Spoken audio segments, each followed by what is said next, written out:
আজকে আমরা যাব হরিপুর। হরিপুর হচ্ছে জৈন্তাপুর উপজেলায় সিলেটের। তা আমাদের যাওয়ার মূল উদ্দেশ্য হচ্ছে, আমরা শুনেছি সেখানে সিলেট শহর থেকে অনেক মানুষ খিচুড়ি খেতে যায়। তো আমি ইউটিউবে সার্চ করে ভিডিও দেখেছি, অনেক মানুষ, অনেক দোকান। তো আমরাও আজকে বের হয়েছি শুক্রবারে, যে আমরা আজকে দেখবো যে আসলে সেই খিচুড়ি মানুষ কেন খেতে যায় আর কতটুকু মজা। আর আপনাদেরকে দেখাবো, আপনারা যদি সিলেটের মধ্যে থাকেন বা আশেপাশে কোথাও এক্সপ্লোর করতে চান, তাহলে কেমন হবে সেই খিচুড়ি। চলুন আমরা যাই। একটা বিষয়, আপনারা যেখানে ঘুরতে যান একটা জিনিস কিন্তু ভোলা যাবে না, সেটা হচ্ছে মাস্ক।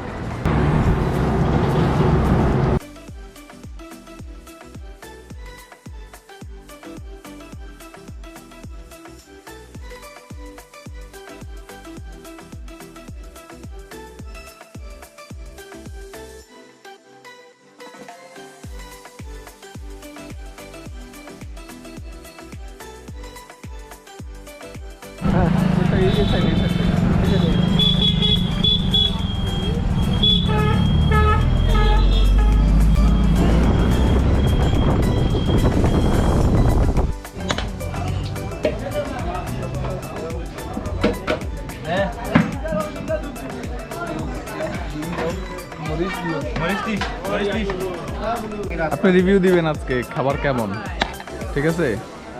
এদিকে ফিরে খান। আচ্ছা, এদিকে ফিরতে হবে না, আপনি মুখে দেন আগে, দেখেন কেমন।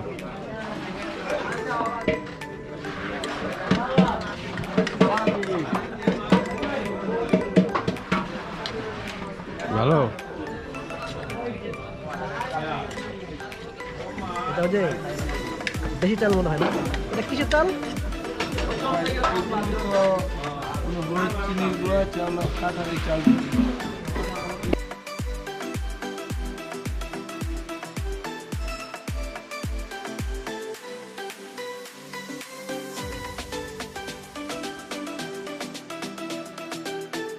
খিচুড়ি খাওয়া শেষ আমাদের। তো খাওয়ার পরে আমার যেটা মনে হলো, ওই রকম স্পেশাল কিছু না, মানে সবাই খায়, খেতে আসে, সেই কারণে হয়তো এই অবস্থা। আর একটু পরে সবগুলো দোকান আরও খোলে, এখানে অনেকগুলো দোকান, অনেক মানুষ এখানে এসে বসে খায়। আমরা একদম আর্লি স্টেজে চলে এসেছি, এখন প্রায় দোকানই খালি। কয়েকটা দোকান অলরেডি খুলেছে এবং সেখানে মানুষ আসা শুরু করেছে। তো আমি যদি খিচুড়ির স্বাদের কথা বলি, বলবো ওইরকম স্পেশাল কিছু নেই, কিন্তু খিচুড়ির সাথে ওই যে একটা আলুর চপের মতো আছে ছোটো, ওইটা একটু আমার কাছে ভালো লেগেছে। তাছাড়া বাকি জিনিস অ্যাভারেজ। হয়তো শহরের বাইরে একটা যাওয়ার একটা মন চাইলো যে বাইরে থেকে একটু খেয়ে আসলাম, সেই কারণে এখানে আসলে আসা যায়।